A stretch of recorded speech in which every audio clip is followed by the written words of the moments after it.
Hello and welcome to the van build vlog. I'm very nearly at the point where I can show you, as promised in the last vlog, my couch slash bed slash storage area, but as you can see behind me, it's currently got some boxing in trim gluing on it, so that'll have to wait another few minutes, but I will show you in this vlog. Meanwhile, with that gluing, the time has come to cut a hole in the kitchen worktop. As you can see, I've got a nice thick sheet of ply, and I used this cardboard template to make the cutout for going around the bit of metal and the bit of plastic there.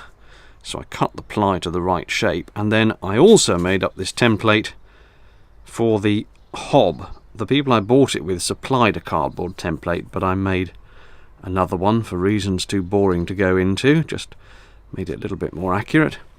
And as you can see, I've now cut that out, so all I need to do is draw around that and then start cutting away at this piece of board, and hopefully the sink and hob unit will just drop in. Alrighty, there's a whacking great big hole. The question is, will the sink fit in it? And the answer is not quite, but it's nearly there, so this should just be a case of gently refining the odd bit here and there. As the worktop is not fixed down, I will simply take the worktop off, turn the cooker over and put the worktop down onto the cooker to see where anything needs to be trimmed off.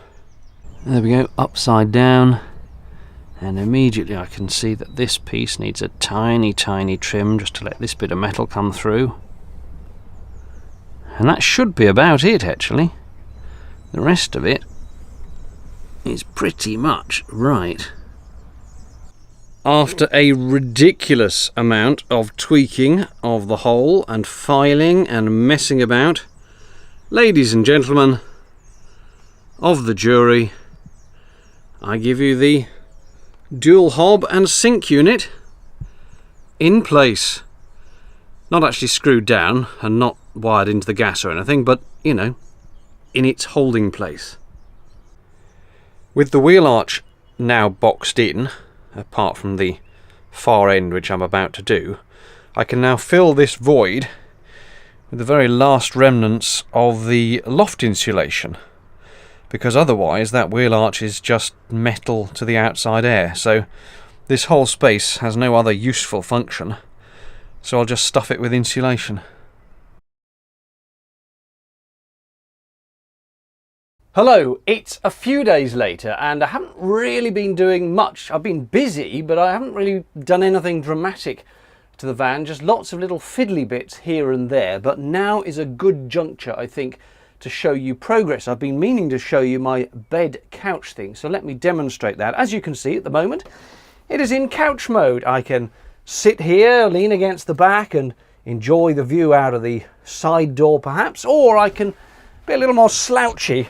And obviously there'll be a mattress and cushions and things, but I can sit here and enjoy a fantastic panorama out of the back doors. Perhaps there may be a guest who can sit alongside me here. So plenty of options for sitting. Also plenty of options for storage, because I think I showed you this before. These lids are designed just to pull up, and then that one's actually going to have the battery in it, but it will have a bit of storage in there as well. So that goes like that, and then the same again over here. That just lifts up and you can get to storage. And the bed, also these are on a hinge, so let me do that one from here. There we go, and again vast amounts of storage in there.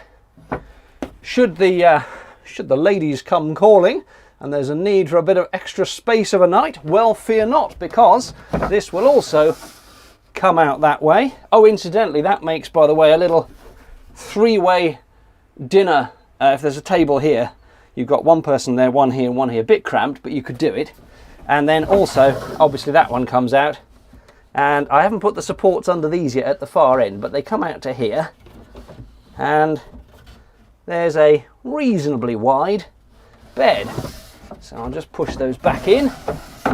This bed, I've seen similar designs on other YouTube channels, made out of metal, very clever stuff, but I have no welding skills, so I had to make mine out of wood, and it didn't quite come out as I'd anticipated in my head. Do you remember a few vlogs ago, about 2 vlogs ago, I sat here on a stool, really pleased that I had sufficient headroom to sit there, and saying I could have had insulation in the floor, I've got so much headroom. Well, of course, what I entirely forgot to take account of when filming that was that there would be height through the slats of the bed and then the height of the mattress on top of that. So in fact, if I sit here in that same spot and sit up, my head is now just brushing the ceiling.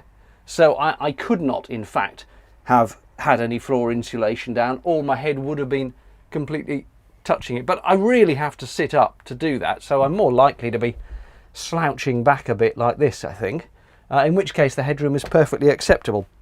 Even I think once I've got a cushion on here, obviously I can't have anything massively thick, but something just to make these a little more palatable to sleep on and sit on. They're quite comfortable for sitting on as it is, actually, but for sleeping on you'd want a mattress. And I'm quite pleased with it. I don't know if the camcorder is picking it out, but I've also painted the edge of the panelling I put on the side. It's supposedly a light grey, a very sort of, they gave it some funny name.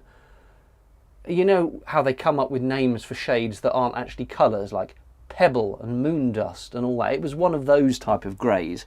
But in this light it does look vaguely bluey, but I think it sort of works reasonably well with the floor and the carpet. Anyway, I'm quite pleased with it. I've done 2 coats of that, and I will probably paint the kitchen unit as well. And in fact, I will shift the camera around and now show you the kitchen unit. I suppose I ought to just prove a point. This is 2 meters long, and I'm, how tall am I? 5 feet 11, I think, which is about 170 something. So, loads of space to sleep. Could happily sleep on this, and loads of headroom. Oh yeah, this is fine, absolutely fine. In fact, I might just have a quick doze. I have shown you before this hob and sink unit, I think, but I have made a couple of tiny tweaks. First of all, I've given a couple of coats of varnish to this. It probably needs a bit more varnishing. This isn't secured in, by the way. I need to screw it in. And incidentally, they've done something really weird with this. Let me show you. These holes, which you screw it in, are flush with the woodwork. But the screws they provide, it's hard to describe, but they need to go further down, and they've got a little metal thing that you drop in there, and then the screw drops into the metal thing, which then is like a cup, and it sits in that hole. So you've actually got to gouge a 5mm gap out of that screw hole, then the screw drops into that, and it only starts biting 5mm further down. And as I've only used a 12mm worktop, because there isn't much worktop to it, so it doesn't need to be super thick, I'm going to have to put, like I did with the ceiling lights, some extra wood underneath to give the screws something to bite into. It's all a bit peculiar.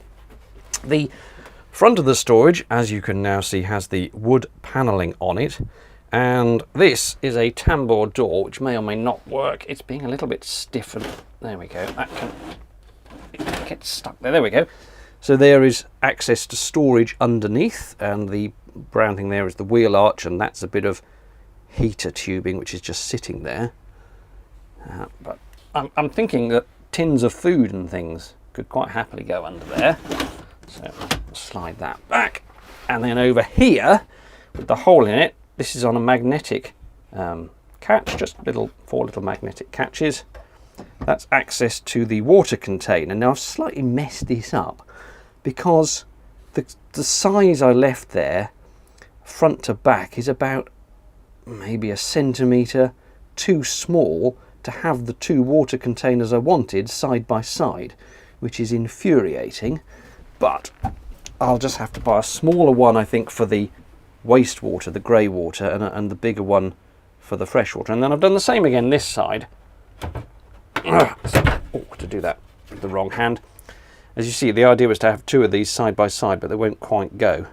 But I've made both of these come off so that you can get to that one without having to go through this one, or equally go to that one without having to go through this one. And again, not wired in, but there is the wiring there to the tap and the little water pump which just drops in the container. It's all there.